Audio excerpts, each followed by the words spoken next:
B.F. Skinner, la búsqueda de orden en la conducta voluntaria. Alberto Antonio Plazas I. Universidad de San Buenaventura, Medellín y CREAD, Valledupar. Abstract.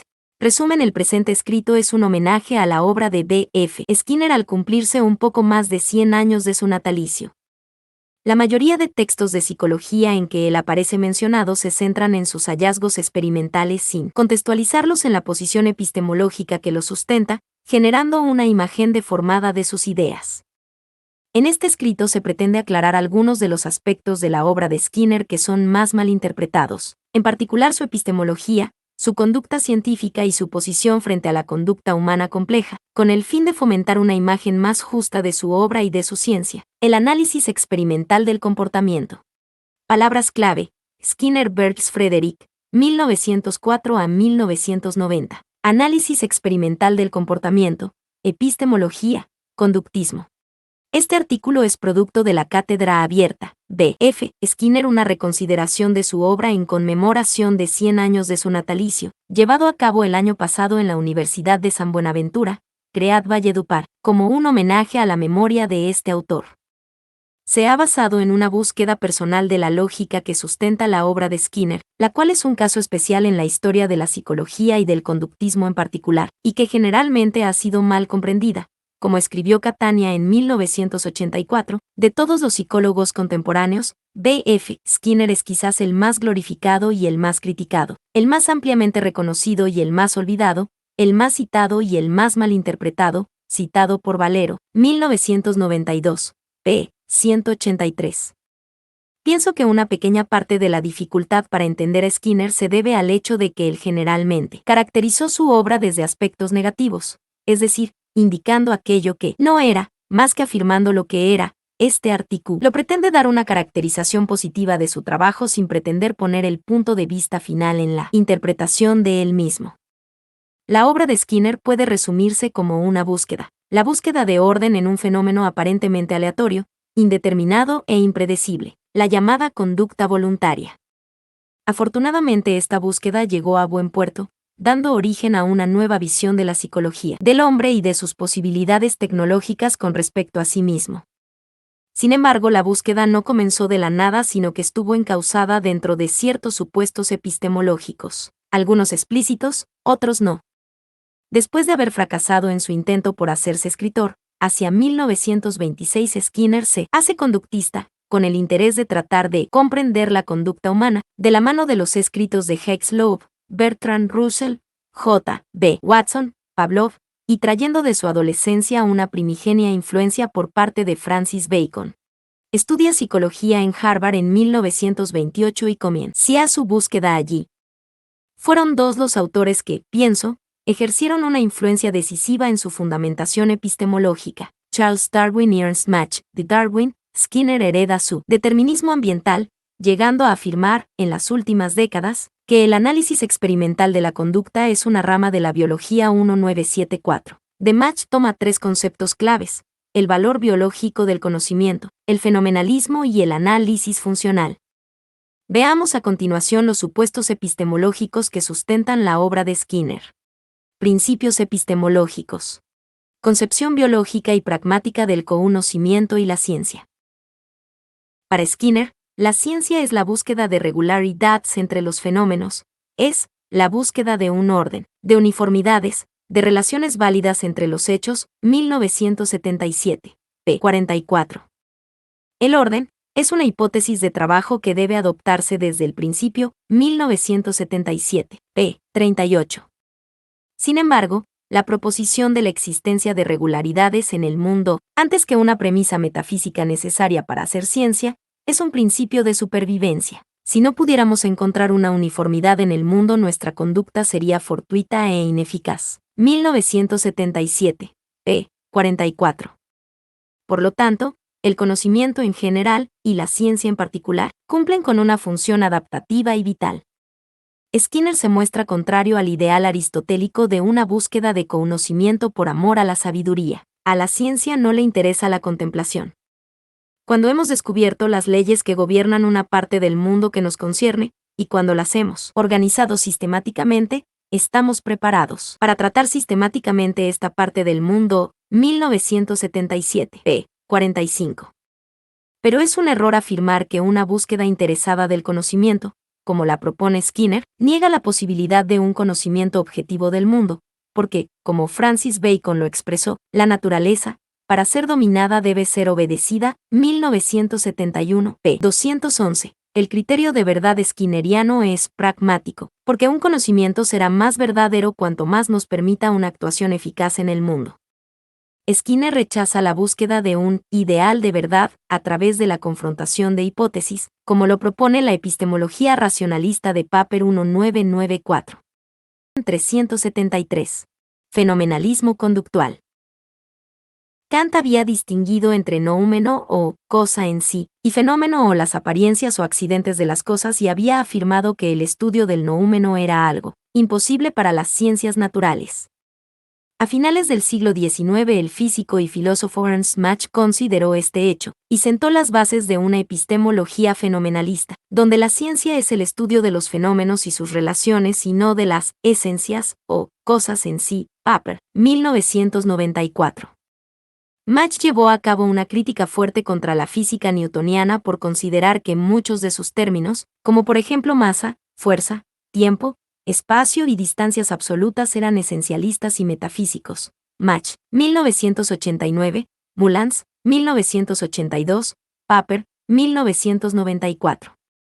El mismo planteamiento lo llevaría a cabo Skinner para la psicología, al tomar como datos de su ciencia los eventos del medio, estímulos, y los eventos del organismo biológico, conductas, los cuales son fenómenos, porque son perceptibles y sus dimensiones son espaciotemporales. La psicología es una ciencia plagada de términos esencialistas que Skinner criticaría constantemente sobre una base fenomenalista. Análisis funcional. Mach propuso evitar el uso del término causa, que ya había sido desacreditado por David Hume, porque tiene ciertas connotaciones metafísicas, y propuso hablar más bien de análisis funcional, siguiendo el método de las variaciones, que corresponde al quinto método en el canon inductivo propuesto por J. S. Mill medio siglo antes, Mill, 1917, que consiste en descubrir las dependencias entre los fenómenos según sus covariaciones. El análisis funcional de Mach consiste en un análisis de las sensaciones, ya que éstas son el dato último de los fenómenos, dentro de un monismo neutralista, no espiritual, no material. Skinner adoptará el análisis funcional como principio metodológico para establecer las regularidades en las relaciones entre los estímulos como variables independientes y las respuestas como variables dependientes. Monismo físico. Si queremos especificar la posición ontológica de Skinner, podríamos decir que se trata de un monismo físico, aunque Skinner nunca usó el término el mundo es uno solo, y todo lo que sucede en él es reductible a principios de la física, aún los llamados fenómenos psicológicos y sociales.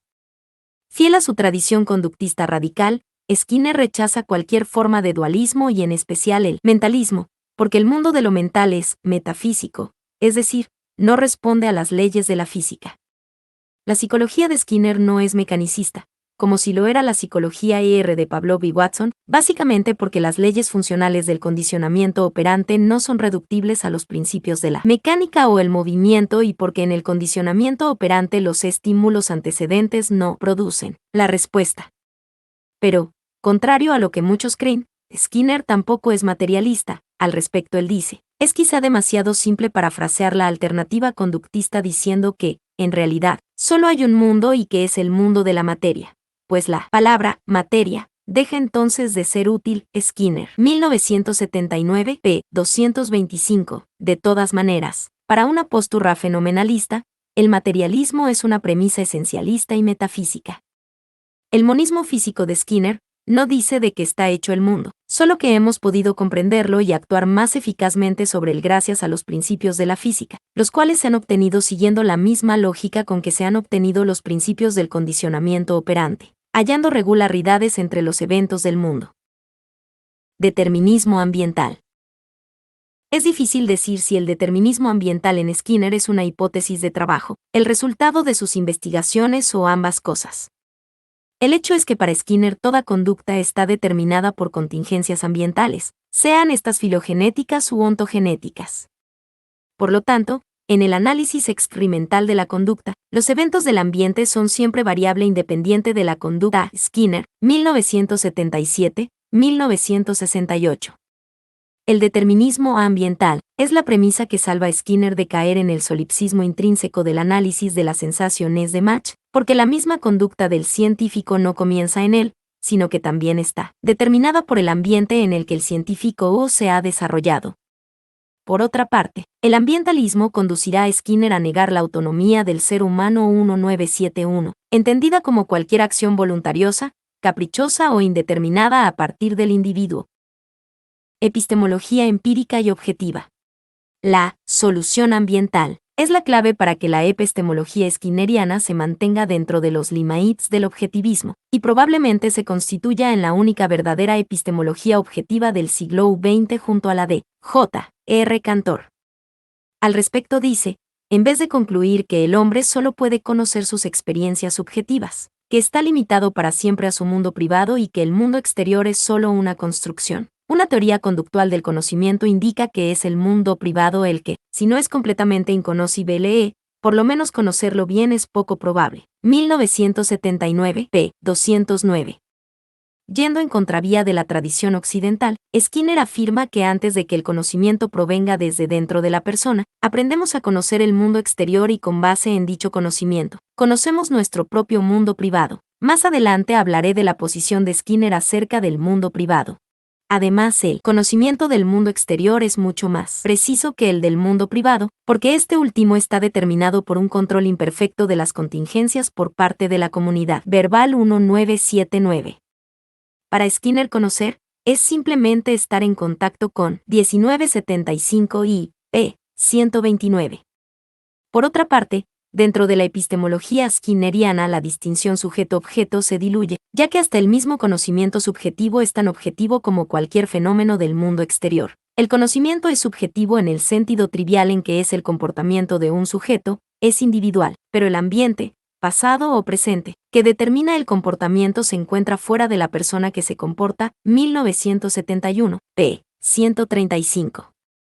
Su planteamiento es diametralmente opuesto al del constructivismo. No es el sujeto quien construye su realidad, sino más bien es su realidad la que construye al sujeto. Causas eficientes, no finalistas. Skinner rechazó el uso de causas finalistas o teleológicas como explicaciones científicas, en especial dentro de la psicología, y este fue uno de los aspectos en los que se cuidó bastante, debido a la gran tentación de caer en este tipo de explicaciones al trabajar en un marco funcionalista, como había ocurrido con la filosofía evolucionista de Herbert Spencer, Rocher, 1973. Por ejemplo, para Skinner un organismo no actúa de una manera determinada para ser reforzado, sino más bien, la conducta de dicho organismo se presenta porque en el pasado fue reforzado en situaciones similares a la actual. Skinner no rechazó la existencia de propósitos, intenciones, deseos, intereses u objetivos, ni que estos dirijan la conducta. Lo que rechazó fue el recurso de utilizarlos como explicaciones últimas de la conducta, porque aún tales propósitos e intenciones tienen que ser explicados y sus orígenes siempre se encuentran en la historia de reforzamiento de la persona. Antimentalismo.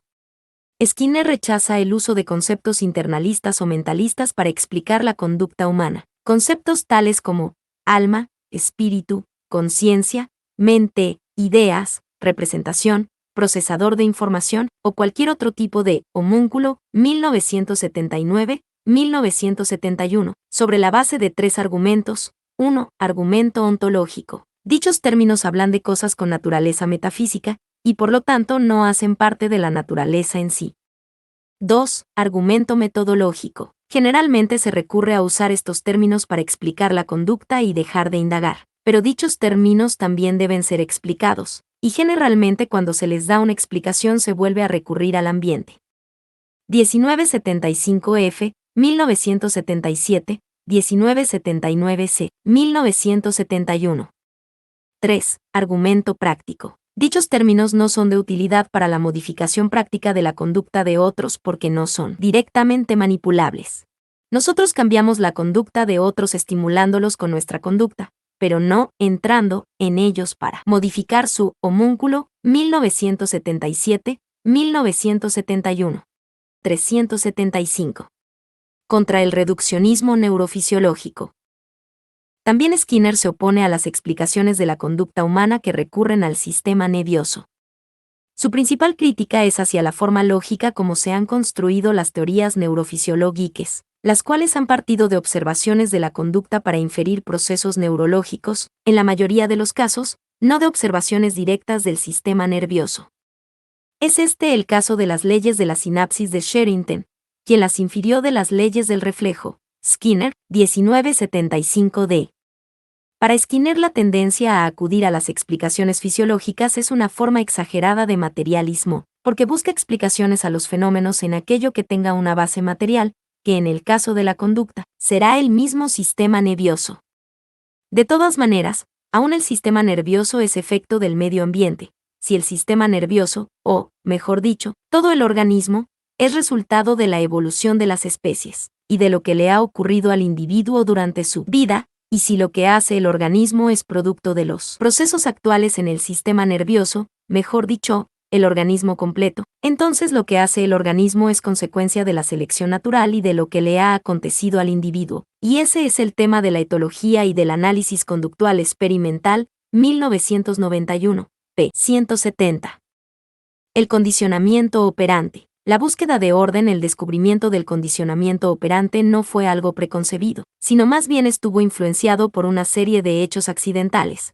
Skinner, 1975h. El único principio que guió la investigación de Skinner fue el deseo de encontrar orden en los fenómenos, y en su caso el fenómeno que le interesaba era la llamada conducta voluntaria, que Marshall Hall había distinguido de aquella involuntaria, porque provenía del sistema nervioso central y no era provocada directamente por algún estímulo identificable. Skinner, 1975h. En la tercera década del siglo XX, Sherrington había establecido las leyes del reflejo, junto con sus datos básicos de medida y un modelo neurológico para explicarlas. Bajo la influencia de Jack Loeb y W. J. Croucher, Skinner se interesó en el estudio de la conducta del organismo como un todo, sin recurrir a especulaciones teoréticas acerca del sistema nervioso, como lo habían realizado Pavlov y Sherrington.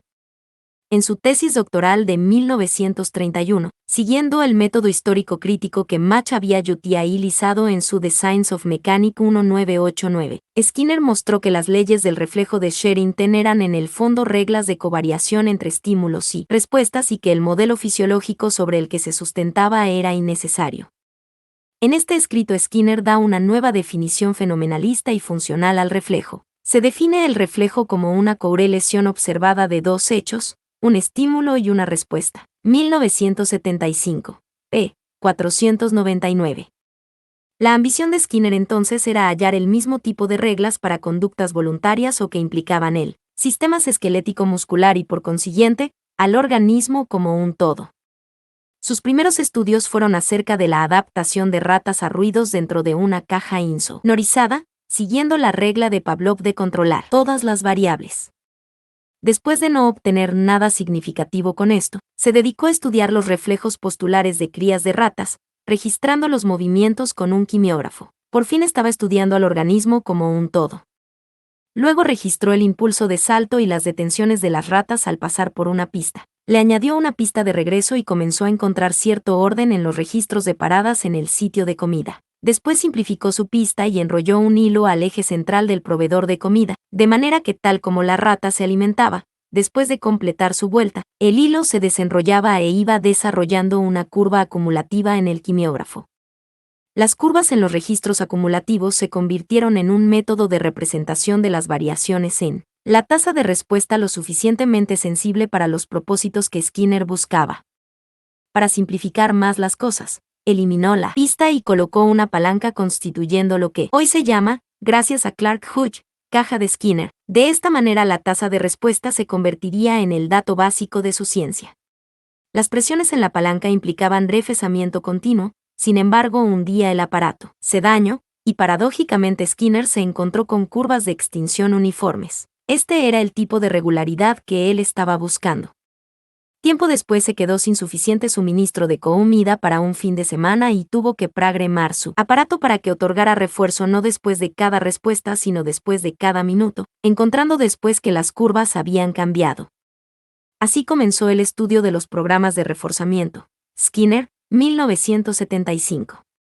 Siguiendo con su tendencia fenomenalista y funcional, y bajo la influencia de Bertrand Russell, en un muy importante artículo de 1935, Skinner, 1975. Skinner definiría los estímulos y las respuestas no de modo topográfico, sino de modo genérico, como clases de eventos, determinados por la conjugación de ciertas propiedades definitorias, donde el límite para la especificidad tanto de estímulos como de respuestas estaría dada por la misma correlación. En 1937 establecería la distinción entre condicionamiento respondiente y condicionamiento operante, y en 1938 presentará su primera obra importante y un clásico de la psicología, La conducta de los organismos. Skinner, 1975, donde delinea su ciencia y presenta los hallazgos de sus primeros años de investigación sobre condicionamiento operante, aún con una cierta carga de terminología reflexológica de la cual se irá deshaciendo con el paso de los años.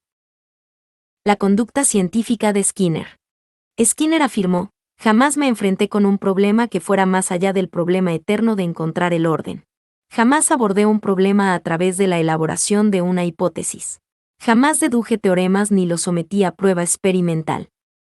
Que yo sepa, no tuve un modelo preconcebido de conducta, evidentemente ni fisiológico ni mentalista, creo yo, tampoco conceptual. 1975H, pp 124 a 125. Contrario a lo que muchos afirman, no actuó de modo inductivo, ni tampoco retroductivo o constructivista, como afirmara Pérez Álvarez 1996, sino más bien, su conducta fue moldeada en la búsqueda del orden en las correlaciones que pretendía encontrar. De modo algo sarcástico consideró que su trabajo experimental fue guiado por los siguientes 5 principios científicos. Skinner, 1975H1, cuando tropieces con algo interesante, deja todo lo demás y estúdialo. 2. Hay maneras de investigar que son más fáciles que otras. 3. Hay gente con suerte. 4. Los aparatos a veces se rompen y 5. Serendipia, o sea, el arte de encontrar algo cuando lo que se está buscando es otra cosa. Criticó fuertemente a los metodólogos de la ciencia y las estadísticas. Es equivocado identificar la práctica científica con las formalizadas elaboraciones de la estadística y del método científico.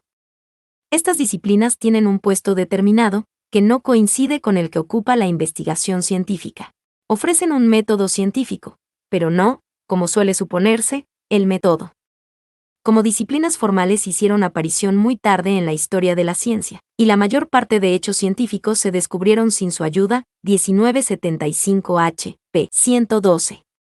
Skinner realizó sus primeros experimentos con grupos de 4 ratas y fue criticado porque la cifra era demasiado reducida para ser representativa.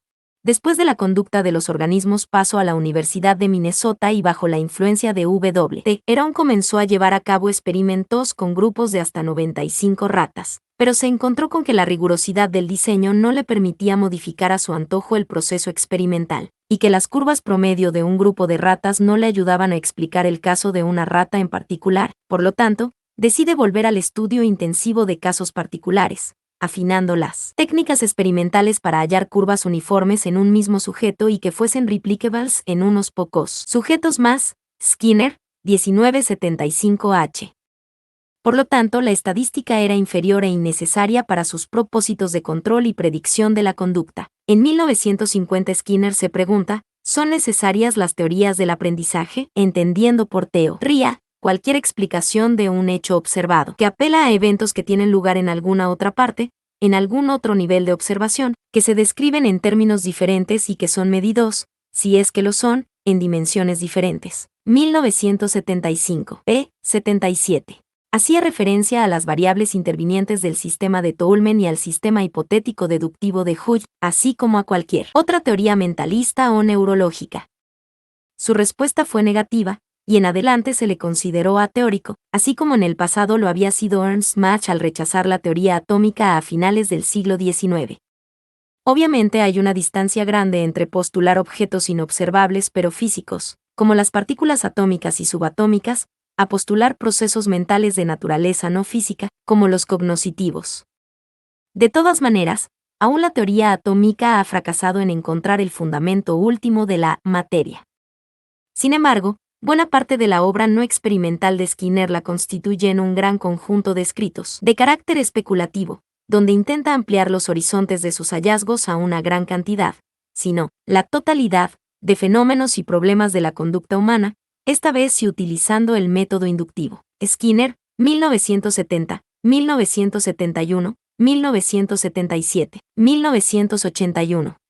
Los programas de reforzamiento.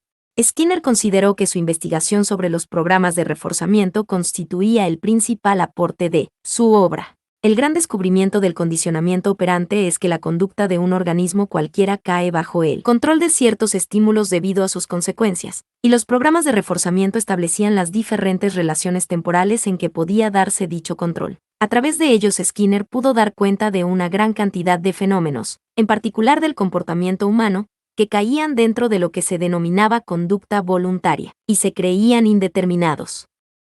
Los hallazgos de los programas de reforzamiento constituyen alganes de las pocas leyes bien establecidas e incontrovertibles de la psicología entendida como ciencia del individuo. Selección por consecuencias. En los años 60 Skinner conceptualizaría el condicionamiento operante como una forma de selección de conductas por sus consecuencias llevada a cabo por el medio ambiente, y que actuaría en el desarrollo ontogenético del individuo, paralela a la selección natural de genotipos, que actúa a una escala filogenética sobre la especie, 1979. Así entonces la selección comenzó a desplazar a la asociación como el paradigma fundamental del análisis del comportamiento. Catania, 1994. Skinner considerará al análisis experimental de la conducta como una parte de la biología. Skinner, 1971. En sus últimos escritos hablará de un tercer tipo de selección, la selección cultural. Skinner, 1991. Sociología del control. En la segunda mitad de Ciencia y Conducta Humana, Skinner, 1977, Skinner desarrolla lo que interpretó como una sociología. Primero aclara que el estudio de los fenómenos sociales no requiere de una epistemología especial y diferente al de las ciencias naturales. Luego formula los diferentes métodos de control que las organizaciones sociales ejercen sobre la conducta humana, como las principales variables de las que ésta es función. Una de las ideas más interesantes de Skinner, con ciertas implicaciones éticas, es que negarse a aceptar el control equivale, simplemente, a dejarlo en otras manos. Skinner, 1977, p. 461. Al conductismo radical skinneriano se le ha criticado por negar u olvidar los llamados procesos internos y atenerse solo a lo observable. Nada más erróneo que lo anterior. Sin embargo, para entender la posición de Skinner al respecto, revisaremos su tratamiento de lo que él llama el mundo debajo de la piel. El mundo debajo de la piel. Skinner no niega la existencia de un mundo interior en cada persona y, a diferencia de los positivistas lógicos y los conductistas metodológicos, tampoco aún niega la posibilidad de su estudio científico. Dentro de la piel de cada uno de nosotros está contenida una pequeña parte del universo. No hay razón para que tenga un estatus físico especial por encontrarse dentro de estas fronteras. 1975 h. p. 29.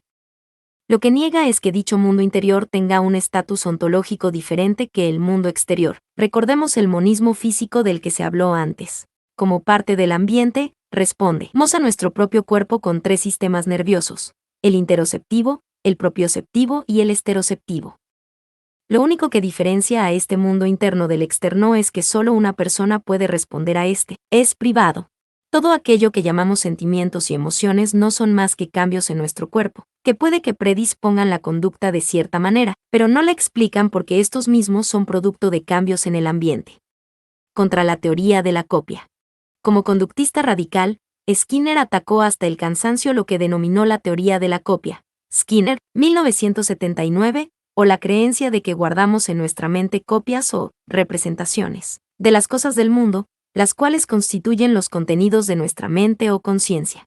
El origen de las explicaciones mentalistas o psíquicas de la conducta humana podría ser rastreado hasta el animismo primitivo. Skinner, 1979. Sin embargo, el atomismo idealista mental hallará su máxima expresión en el empirismo inglés, durante un largo proceso de secularización del alma. Cantor, 1990. Tomando actualmente la forma de procesador de información de la mano de las teorías cognoscitivistas. Los procesos cognoscitivos. Para Skinner, una gran cantidad de fenómenos llamados procesos cognoscitivos podían explicarse de modo objetivo como formas de conducta. Por ejemplo, para Skinner la atención no es seleccionar estímulos del medio, sino caer bajo el control de estímulos particulares del medio debido a que en el pasado tales respuestas discriminativas tuvieron algún valor reforzante. La percepción es simplemente la reacción o respuesta general del organismo ante un estímulo, no implica introducir dentro de nosotros copias o representaciones del mundo. Recordar no es encontrar la copia o representación en la mente, sino reaccionar, es decir, volver a actuar como cuando se percibió un estímulo particular. Imaginar es la posibilidad de ver, escuchar o sentir un estímulo que no está frente a nosotros porque dichos estímulos son reforzantes para nosotros, pero su naturaleza es similar a la de recordar. Skinner, 1971. Recordar e imaginar son simplemente respuestas sensoriales condicionadas. Stats, 1983.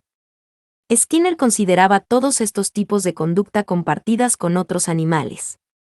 También es posible explicar algunas conductas, consideradas tradicionalmente como complejas, desde la conducta observada en animales.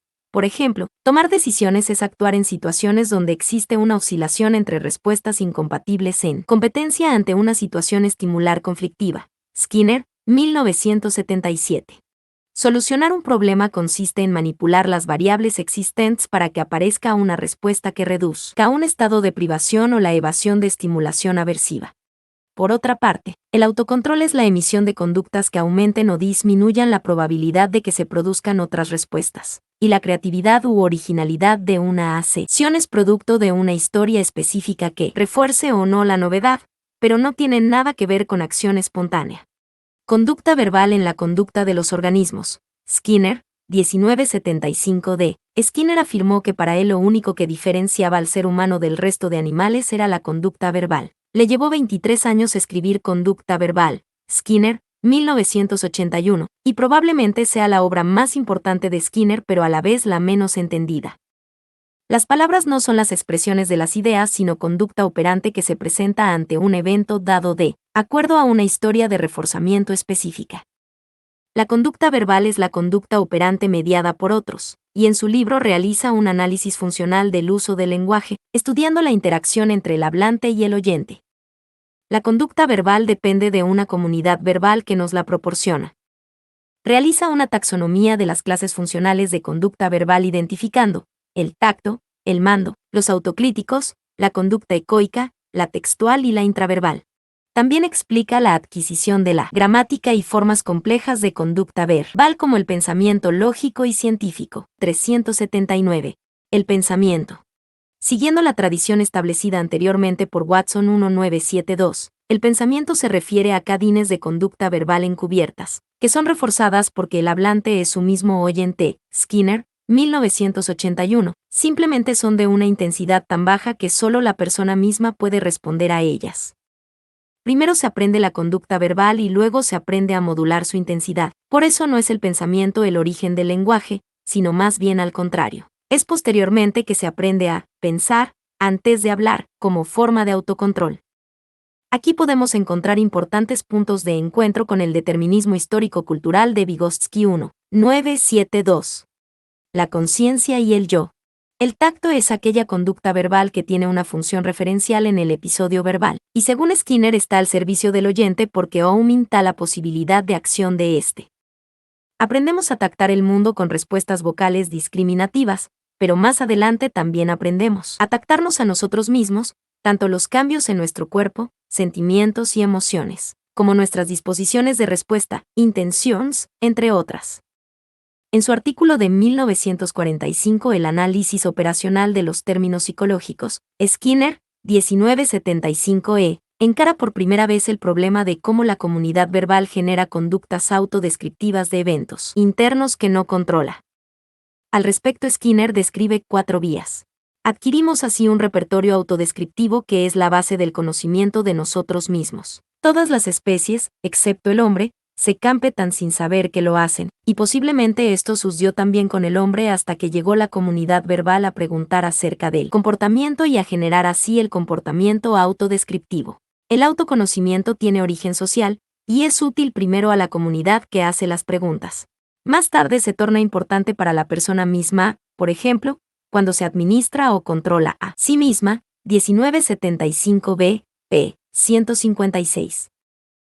De esta manera se desarrolla el concepto de yo, no como sustancia, sino como una serie de respuestas discriminativas, emocionales, operantes y verbales hacia uno mismo. Recordemos que dentro de la epistemología skinneriana el conocimiento del mundo no viene del interior de la persona, sino más bien al contrario. Primero conocemos algo acerca del mundo y con base en dicho conocimiento comenzamos a saber quiénes somos. Pero antes, el conocimiento viene de la sociedad, de la comunidad verbal, y ha sido moldeado a través de un largo proceso de selección cultural. Conducta gobernada por reglas. Hacia 1966 Skinner distingue entre conducta moldeada por las contingencias y conducta gobernada por reglas. Una regla es un estímulo discriminativo que especifica una contingencia. Generalmente es de tipo verbal y es dado por los otros. La conducta gobernada por reglas se ha convertido en una de las áreas de investigación más importantes en los últimos años, en particular porque convierte a las personas en insensibles a las contingencias. Catania, Matthews y Shimov, 1990, y parece explicar muchos fenómenos propios de la conducta humana, en particular para la psicología clínica, Zettel y Hayes, 1982. Intereses aplicados a pesar de que casi la totalidad de sus hallazgos experimentales los realizó con animales, en particular ratas y pichones. Su interés principal siempre fue la predicción y el control de la conducta humana con el fin de mejorar el bienestar general de los individuos.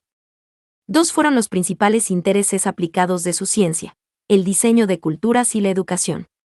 Hacia 1945 Skinner publica su novela utópica Walden 2, donde narra la vida en una comunidad dirigida por ingenieros conductuales, quienes llevan a cabo un control sutil de las contingencias físicas y sociales para generar la mayor cantidad de productividad al menor costo personal. Es una verdadera sociedad al servicio del bienestar individual, fundamentada en el principio de reforzamiento, tal como diría su protagonista y fundador de la comunidad Fracture. Qué descubrimiento tan extraño para un futuro tirano, encontrar que la única forma de control efectiva es la generosidad. Skinner, 2000, p. 300.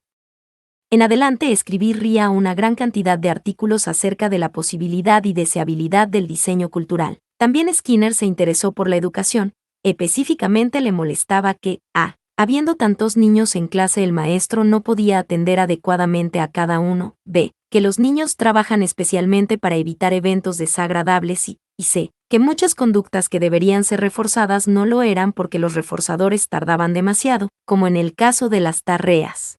A partir de entonces propone y diseña máquinas para la enseñanza que simplifiquen la labor del profesor y den refuerzo oportuno a sus conductas adecuadas. Hoy en día dichas máquinas son el fundamento del software educativo, aunque en general la idea no ha tenido la aceptación esperada. También propuso el trabajo con textos programados. Junto con Holland, diseñó uno para la enseñanza de los principios de aprendizaje 1961. A finales de los años 50 comienza a desarrollarse la modificación de conducta, como disciplina aplicada fundada en los principios del condicionamiento operante para el cambio práctico de conductas desadaptativas en las personas. Sus técnicas se adicionaron a la ya establecida terapia de conducta, de corte mediacionalista, que se ha convertido en uno de los enfoques de mayor desarrollo, y por lo menos el de mayor soporte empírico, en la psicología clínica, en la de la salud, en la comunitaria, etc. En los últimos años se han desarrollado nuevas terapias clínicas fundadas en los desarrollos sobre conducta verbal y conducta gobernada por reglas, como son la terapia analítica funcional de Kohlenberg y Tsai y la terapia de aceptación y compromiso de Hayes. Pérez Álvarez, 1996. ¿Por qué no se ha asimilado a Skinner en uno de sus últimos artículos titulado "Que dio con la psicología como ciencia de la conducta", 1991? Skinner intentó explicar por qué el análisis de conducta no fue acogido por la psicología como su paradigma principal, e identificó tres obstáculos: la psicología humanista, la psicoterapia y la psicología cognoscitiva. En el fondo la crítica va dirigida a que el pensamiento occidental aún sigue fuertemente aferrado a creer en la existencia de un hombre interior dentro de cada uno que actúa espontáneamente. Dicha creencia ha provocado que el conductismo radical sea visto como algo absurdo e inaceptable. Sin embargo, debemos considerar otra razón, y es el hecho de que durante el siglo XX las ciencias naturales no incorporaron un modelo fenomenalista como el inspirado por Ernst Mach, sino que al contrario, a partir del neopositivismo y las reflexiones del Círculo de Viena, se fue adoptando un modelo intersubjetivista de ciencia que derivó en el esquema hipotético deductivo de Popper, 1994, el cual ha persistido hasta hoy. Por lo tanto, el análisis experimental del comportamiento se ha constituido en el único paradigma científico verdaderamente fenomenalista desarrollado en el siglo XX, mientras que la ciencia cognitiva se sustenta sobre una epistemología racionalista hipotético-deductiva. El aporte de Skinner fue en contravía del zeitgeist de su época, porque el pensamiento del siglo XX, en contravía al decimonónico, se dirigió hacia el racionalismo e irracionalismo, el subjetivismo, el anticientificismo y lo ideográfico. La conducta científica de Skinner solo puede ser explicada por su muy particular historia de interacciones personales, como él mismo intentó hacerlo con su autobiografía. Skinner, el último nominalista, así como Ernst Mach, llevó a cabo en su The Science of Mechanics una crítica sistemática a los términos utilizados, y que aún se utilizan, en la física, a la falta de fundamentación empírica de dichos términos y a su carácter inherentemente metafísico y substancialista, identificando su origen en metáforas de prácticas cotidianas del hombre sobre el medio ambiente físico. Smith, 1994, así Skinner realizará una tarea similar con respecto a la psicología. En un divertido artículo llamado Etimología de Enseñanza 1970, Skinner pasa revista a una serie de términos utilizados en el ámbito educativo para explicar el proceso de enseñanza-aprendizaje como crecimiento, desarrollo, adquisición, exceber, empapar, calar, semilla, fértil, retener, construir, informar, instruir, ejercitar, etc., los cuales son solo metáforas que tienen su origen en interacciones llevadas a cabo sobre el medio físico, pero que al ser utilizados como términos explicativos pueden llegar a obscurecer la verdadera realidad de estos procesos conductuales al conferirles propiedades que realmente no poseen. Una labor similar llevará a cabo en muchos otros artículos con respecto al origen de los términos mentalistas. Un ejemplo es Orígenes del pensamiento cognoscitivo. Skinner, 1991 c. Ha sido práctica persistente de Occidente convertir las palabras en cosas, substancializar los términos, en particular los adjetivos, y Skinner, como heredero del pensamiento positivista y empirista, también lo es de su nominalismo inherente. Para él, antes que las palabras están los hechos, los fenómenos con sus propiedades físicas, sin interpretación. Una cosa es que respondamos diferencialmente a las palabras, otra muy distinta es creer que a través de ellas creamos nuevos mundos, como lo ha pretendido mostrar el pensamiento de corte fenomenológico y su exagerada idolatría del lenguaje, que en términos de Bacon, convirtió al siglo XX en el siglo del ídolo del foro. ¿Qué fue del conductismo radical después de Skinner? Muchos aún siguen creyendo que después de la muerte de Skinner en 1990 el conductismo radical desapareció. Por el contrario, este ha seguido desarrollándose y por líneas cada vez de mayor relevancia para la comprensión de la conducta humana, como por ejemplo los estudios sobre discriminaciones condicionadas y equivalencia de estímulos iniciados por Murray y Sidman, así como también los desarrollos en conducta verbal y los estudios sobre conducta gobernada por reglas. Hace unos pocos años Steve Hayes presentó su teoría de los marcos relacionales como un avance en una línea post-skinneriana. Aunque el paradigma cognoscitivista ha predominado en la literatura psicológica durante los últimos 40 años, comienza a presentar signos de fatiga, en particular porque lleva mucho tiempo especulando sobre la existencia de los mismos procesos psicológicos sin que la investigación empírica arroje resultados claros acerca de cuáles son y cómo actúan. En ciertos círculos el cognoscitivismo ha sido reemplazado por paradigmas constructivistas y en otros ha habido una vuelta hacia las neurociencias. Hoy en día la psicología enfrenta una seria crisis de identidad y no es de extrañar que se presente un resurgimiento del conductismo radical o algún paradigma derivado de este, como se está comenzando a ver hoy en día en ciertas regiones con el surgimiento de lo que se denomina paradigma contextualista. Hayes, Reese y Sarvin, 1993. Palabras para finalizar, he pretendido que este sea un texto aclaratorio, y espero que así haya sido. Detrás de los hallazgos en condicionamiento operante se esconde una epistemología sólida y una obra antropológica muy coherente, con implicaciones políticas, sociales, económicas y hasta religiosas, que aunque en confrontación con el espíritu de su época, tienen una validez poderosamente respaldada por la experiencia y se constituyen en un punto de referencia ineludible para aquellos que aún creemos en la posibilidad de una ciencia objetiva y práctica, a la medida del hombre, ya que el hombre también es producto de la naturaleza. Referencias Catania, Che 1994.